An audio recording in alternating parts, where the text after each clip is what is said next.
today at the WAN-IFRA conference, and the topic of our discussion is strategic challenges facing the news media business and ideas for the post-pandemic future.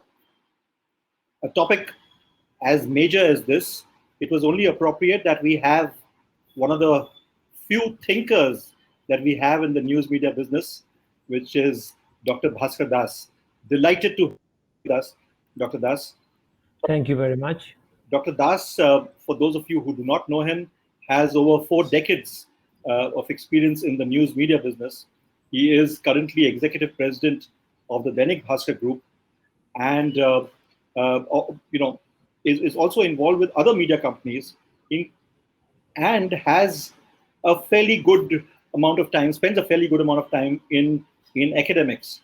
And for a topic like this, it was only appropriate that we have Dr. Das, who would expound his gyan, his knowledge on us, on what could possibly be done. He is not only involved with the newspaper business, but he's also involved with television and digital. So over to you, Dr. Das. First of all, very good afternoon to all of you, and I express my heartfelt gratitude to WAN-IFRA for giving me this opportunity to share my thoughts. But Pradyuman, I must tell you that 4 decades of experience can be very embarrassing, because past has no future, and as a result, last 15 months we have seen that all assumptions have been upended, and I think now it is better to be a student, an intern, as opposed to an experienced person. That's why I don't like to narrate my experiences, but I hope I'll be able to do justice to the topic. May I ask someone to share this slide from the WAN-IFRA side? So, when I looked at the topic, there are a number of areas: strategic, then challenges, then media business, then post-pandemic future. There are 4 different elements. So I thought before I delve into it, let me do some modest bragging, because when WAN-IFRA have called, being an international organization, next slide I have to show, because on behalf of my personal behalf and on behalf of the Dr.Bhaskar Group, we are the 3rd largest newspaper in the world after Yomiuri Shimbun and Asahi Shimbun. So it's pretty prestigious. From India, one newspaper group which is world's #1. So I think that's what gives us a lot of confidence, that we understand we are in sync with the consumers' changing tastes and preferences. We have 30 radio stations in 7 states, and of course, digitally we are pretty active. Now, I must come back. When I mentioned that strategic challenges, no, sorry, you don't come back. That slide was fine. Next slide. See, strategic challenges is not something that we are discussing for the first time. Every business all over the world have experienced. Today, you will look at top 10 companies in the world, highest valuation companies.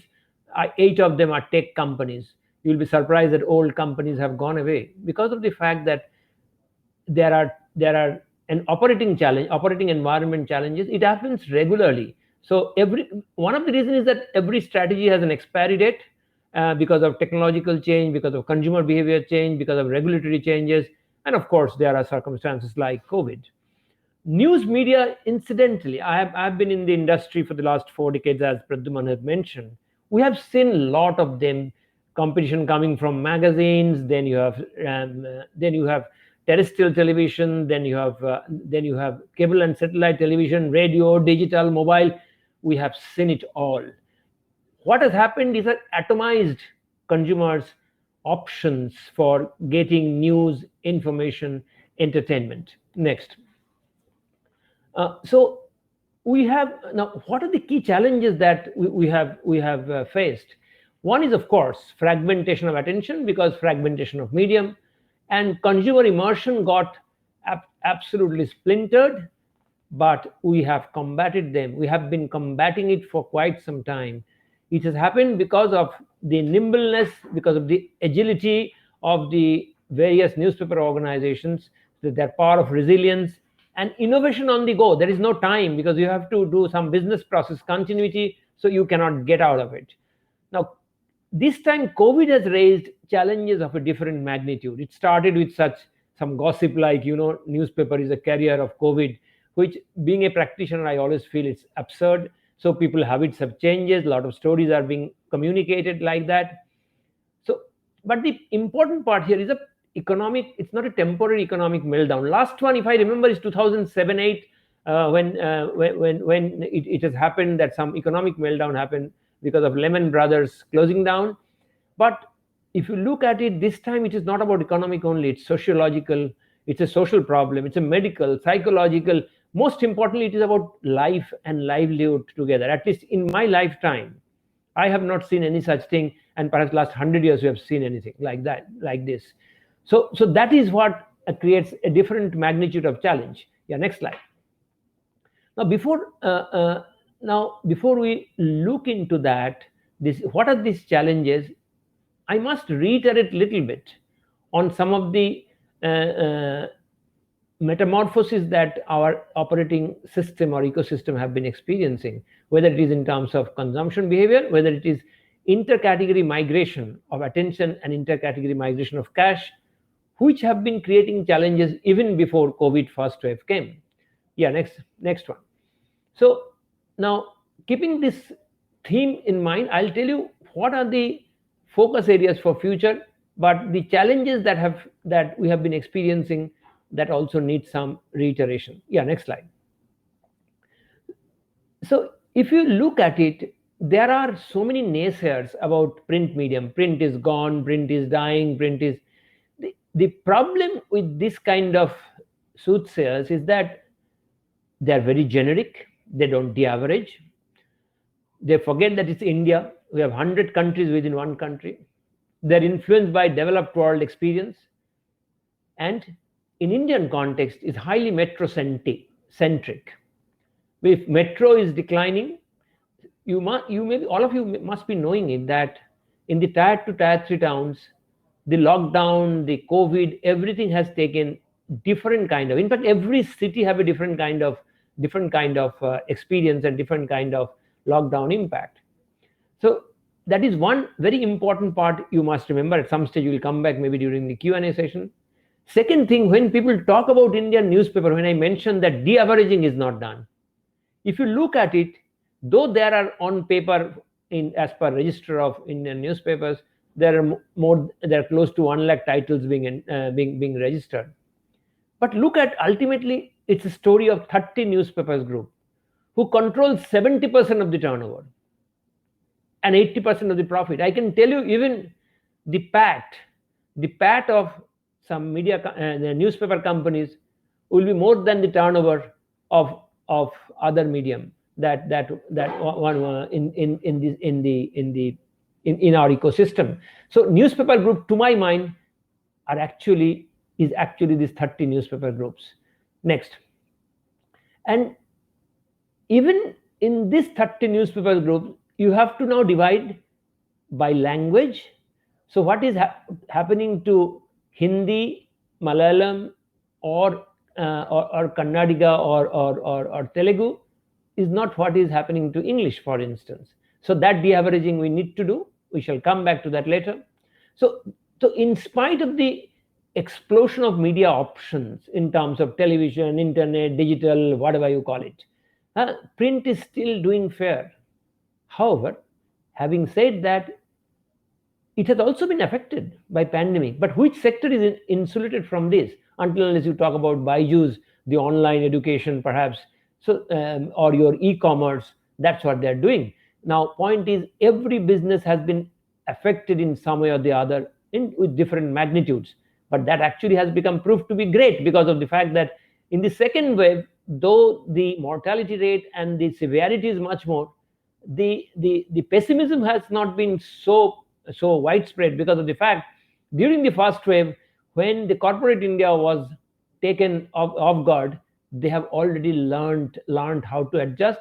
One of the proof is that I think during last 15 months, the digital transformation that has happened in various companies, education being one of the great proof, because today I teach virtually. All our professors, colleagues are teaching virtually. Students are learning virtually, so it has become part of life. So you can look at any institution, how the professors smoothly migrated to the new ways of teaching. So no one was insulated, but so we should not gloss over.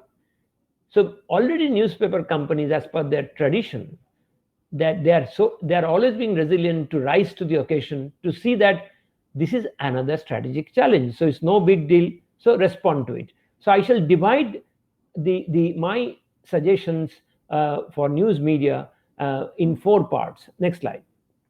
The 4 parts are we look at is basically Mr. Philip Kotler's 4 P's of marketing, but I thought I just reiterate: product reconfiguration, revenue reconfiguration, cost optimization, and seamless digitization. See, digitization is, of course, you have no choice. Every company today is a data platform. Every company is ultimately a media tech company, irrespective of the format. If you don't visualize that as a reality and suffer from an attribution error or a myopia that we are a newspaper rather than a news business, there is a problem. But you think horizontally to stay complementary in the ecosystem, but you act vertically because of the format of the medium. So next slide. What do I mean by product reconfiguration? Everyone talks about that newspaper is a passive medium but active audience. Means you are volition led while consuming it. So newspaper understood that you cannot break stories that WhatsApp does or social media does. It's a different issue that there is no time to verify consumer is putting up stories. I've seen so many celebrities have died so many times, but newspaper luckily gets chance for 24 hours to upgrade. So upgradation rather than mere updation. They may not be breaking stories, but they break into stories. Reader-friendly design, keeping in mind that you are in the ecosystem, you have multiple shades of readers, whether the 50s born, 60s born, 70s born, Generation Z, Alpha generation. Everyone has got a different kind of cohort-based expectation. So one medium or one paper trying to cater to that is through this process of upgradation, through this hyper-local news, because hyper-local news is not everyone's cup of tea. Investigation, research-based articles, so that you don't talk about what has happened, but we talk about what now. Now, the instant media, whether it is digital, whether it is television, whether it's others, they don't have the time to even investigate that much because of the immediacy part. So they are operating in the segment, I call it as breaking news box, but there is no time to find out how many dead bodies might be floating in the Ganges. So this is just an example. It can be anything else. So if newspapers have understood what is their core strength, one of the core strengths is that you can go deep into analysis because you have 24 hours to come back. And for that, you require perspective, news sense, and of course, research facility. Next slide.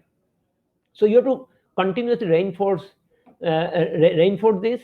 Then this question of credibility.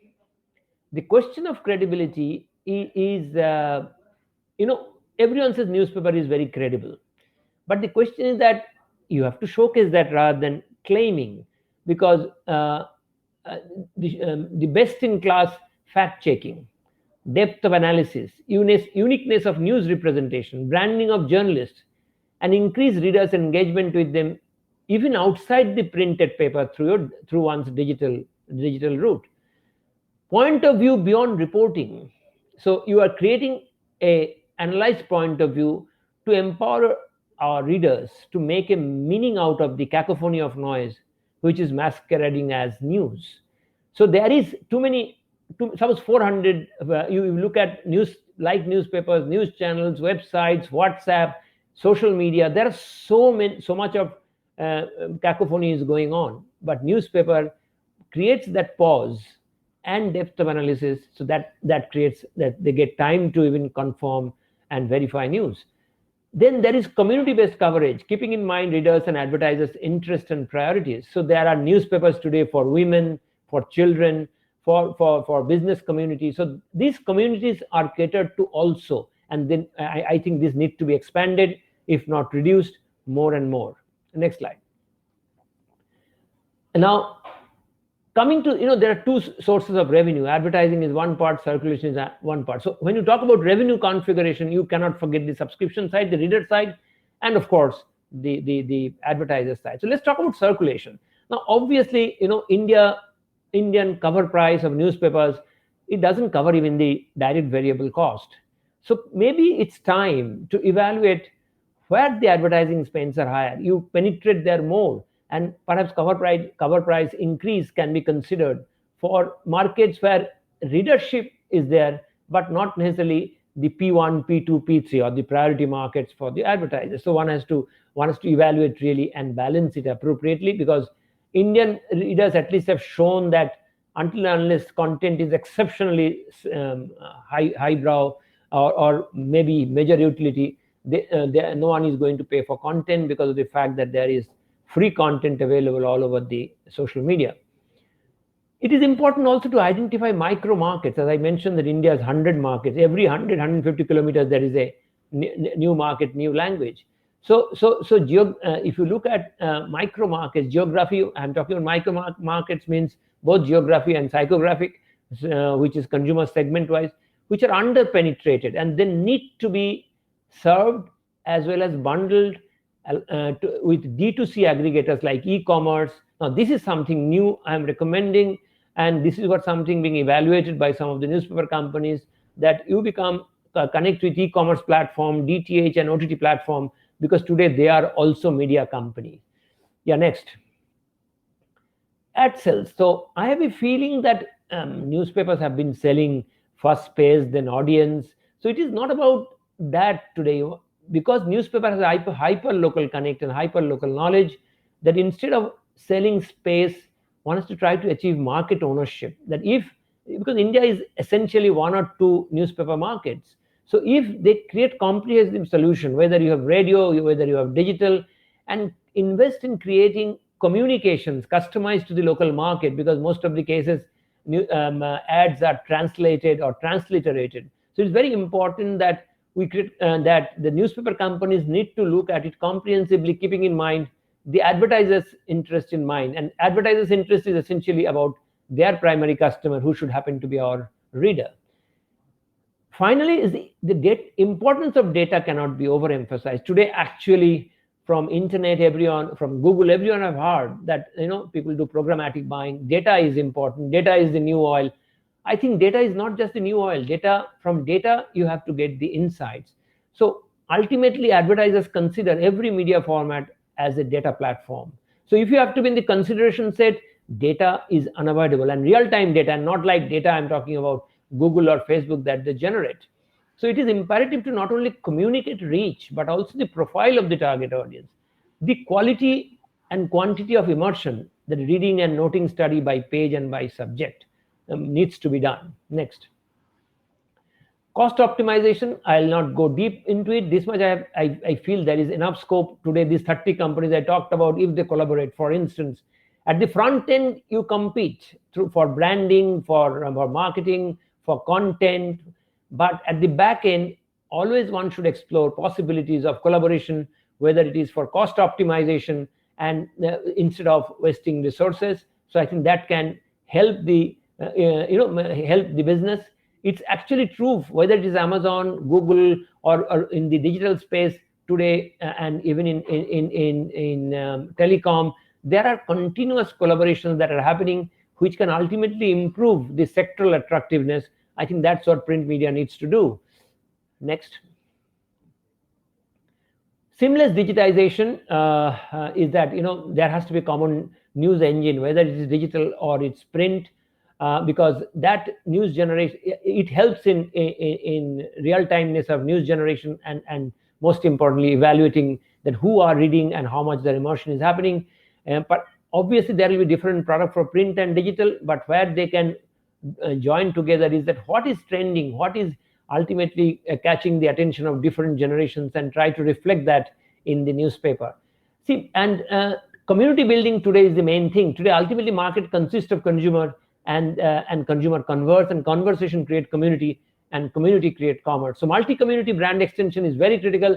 And for digital, for print medium, this is very easy because there are hyper local communities.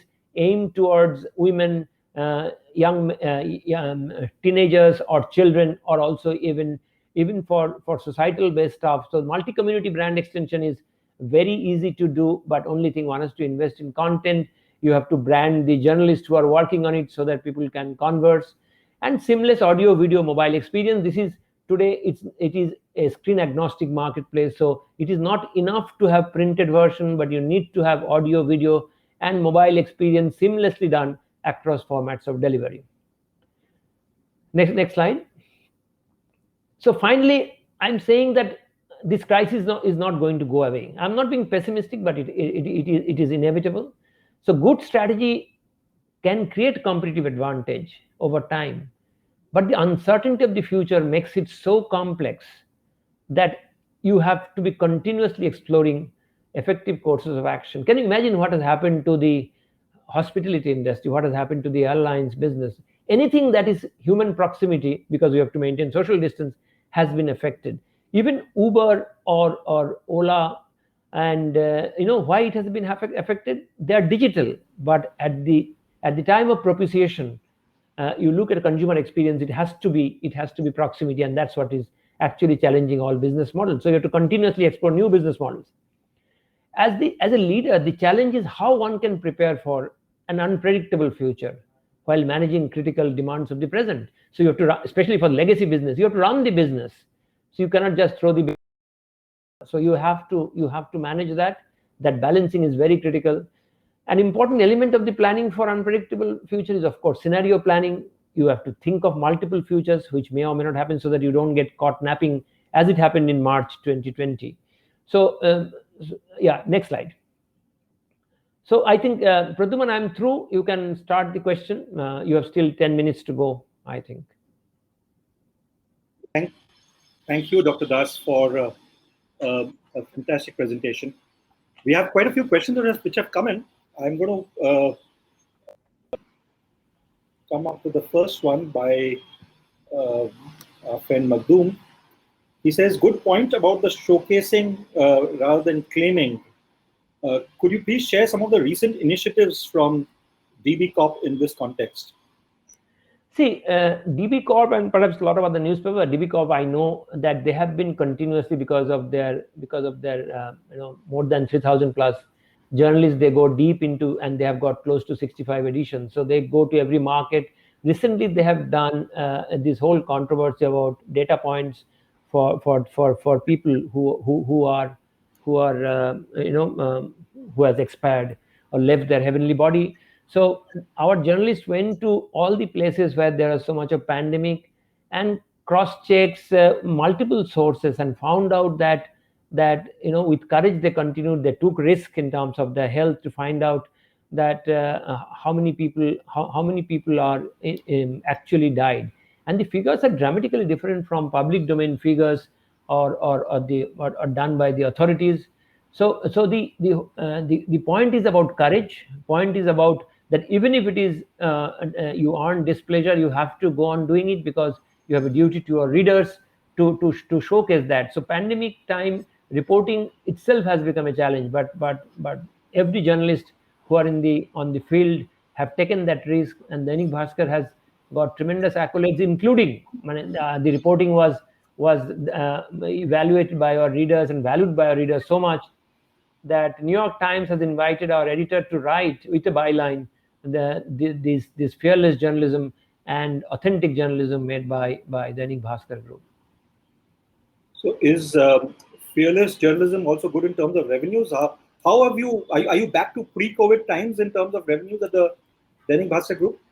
Yeah, see, so far circulation is concerned, because there are two sets of revenues. They are 90%, advertising is 80% back.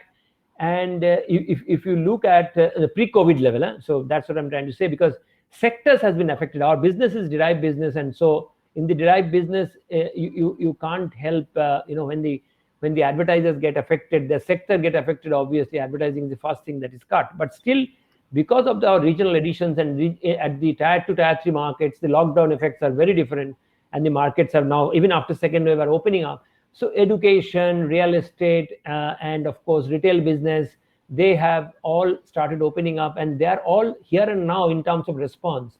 So the business part of it, they have come back very close to 90%.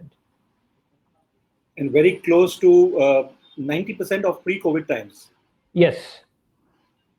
In terms of value. In terms of 90% in circulation, 80% in terms of advertising. No, there's one is advertising volume and the other is advertising value. So what do you make of I'm talking about 80% of advertising volume. And see, prices have not gone up, but what has happened is that everyone now wants to survive. They want to sell. We are looking at the volume growth significantly because of the fact that, say for instance, there are people who have taken 15 days of advertising because their dealership has opened. I'm talking about an auto company without naming them. But the yield may not be going up, but in terms of volume and value, there are significant upward trend. In fact, the latest report that shows that May 2020, this May 2021 revenue is up by 15-20% over last year's May. Now this differs by newspaper. There's no doubt. But Pradyuman, one you must remember, what you see as the decline of page level, decline of ads in English newspapers in the metros, metro impact is very different, no? So metro impact, if you don't see this in case of Inadu, Malala Manorama, or Dainik Bhaskar, Dainik Jagran, you don't see all those impact so dramatically. During the early days, yes, but they have revived. All of them have revived very strongly. Clearly, players in the hinterland are, from what you mentioned, are not as badly affected as those in the metros. But the young in the tier 2, tier 3, tier are also restless and want to embrace digital more than print. So will that not impact the tier, the non-metro players? See, as of now, if you go by current behavior and our own market feedback, we have noticed that tier 2, tier 3 town, our audience, our youth, for instance, that you're referring to, are using both digital and, see, digital sometimes for search they do it, or a video to be seen. But when it comes to news and upgradation requirement, they read newspaper because their lifestyle is very different. You will not be able to relate, Pradyuman, that they can spend time on reading, and they know they have aspirations for career. And when you write an answer for a competitive exam, rest assured you are not allowed to open Google. You need to study. You need to be alert about what is happening in and around, and most importantly, to improve your analytical ability. So as of now, there is a definite dominant pattern of embracing print and digital together. Thanks. We are running out of time, but there are quite a few questions. I'll raise a few of them. One is by Mehboob Mosher, who asks, do you think long-form journalism will work for South Asian in the case of New York Times? See, consumer all over the world, I think, are evolving in the same trajectory. Everything has time and an occasion. Life is not about black and white. So long form has its own advantages. Otherwise, Economist would have closed down, and or New Yorker would have closed down. And even in newspapers today, there is long form, there is medium form, and there is short form. Everything is available. So it's like a typical thali in Indian market, that you have horses for the courses. So long form journalism, where there are requirements, you look at Financial Times, you look at Wall Street Journal. Now you will see they are developed countries, but even in India today, if you look at it, the number of people who subscribe to Economist or Financial Times or Wall Street Journal is one of the reasons is that long form journalism works. But even there, everything is not long form. So I would say long form, short form will stay together, and audience, depending on each audience's requirement, and the requirement is unique, they will cater. So you cannot say that long form has future or short form has future. I think there are people who wants to upgrade, they read. We have a question from Abhishek Thite, who asks, do you think there's space for growth in regional language market for media houses? See, unlike television, where there are many channels, because that's an active medium, passive audience, newspapers, if you look at the basic pattern, it's a very deductive understanding of mine that it is a passive medium, active audience. So you volitionally decide to read. So it's in India, it is either 1 or 2 city newspapers. The third and fourth, this is my empirical experience, that 2 newspapers in every city control perhaps more than 95% of the turnover and perhaps 90% of the profit, because of the fact that third newspapers, fourth newspaper, fifth newspapers have never made money. Any city you look at, if you can come back and tell me that fifth newspaper, third newspapers have. So newspapers are not just opened like that, because each newspaper opening needs minimum 75 to 100 crore investment. So it's not easy, because entry barrier is there. So the number 1, number 2 will make money, but between the two, number 1 will make perhaps 80% of the profit, and without profit there is no question of running a business. So newspapers, so for regional languages are concerned, today in the media planning itself, I see that regional language has become the default reality whenever print plan happens, because it's not, English is not the starting point, because now people want to survive. And if you look at any advertiser today, or most of the advertisers today, they say their growth is coming from tier 2, tier 3 markets and not from the metros. And plus digital sales are also there. So if you look at the growth that they track, it is the aspiration, it is the affluence that is happening in the tier 2, tier 3 markets, which is actually saving those advertisers and companies, and also helping the regional newspaper business. I'm going to ask you a few rapid fire questions, so just responses in yes or no. Has Dainik Bhaskar integrated the print and digital newsrooms? See, so far mindset is concerned, yes. Physically it's not possible because of the fact that there are, but they interchange data for learning the changing taste and preferences of the consumers. So it is not about exact integration the way perhaps you are thinking they're sitting together and working, because the nature of content is very difficult. Our focus for digital is very clear, is about growing readership, growing communities, and not for advertising. So so if you look at it, so digital media for Dainik Bhaskar is more about expanding the provenance of the brand. And one last question: in these times, should publishers be strategic or executional? See, it is not either or in the first place, because most of the newspaper companies are legacy companies. So you maintain you initiate changes with continuity. So so say for instance, cost optimization helps them in terms of improving the middle line, but new innovation in terms of ideation with the advertisers improves the top line. So actually, if you ask me, regional language especially have actually tied over the crisis already, just because of the disciplined approach and twin approach of strategic changes in terms of automation, in terms of optimization of investments, and at the same time innovation in advertising revenue and collaborating with the advertisers.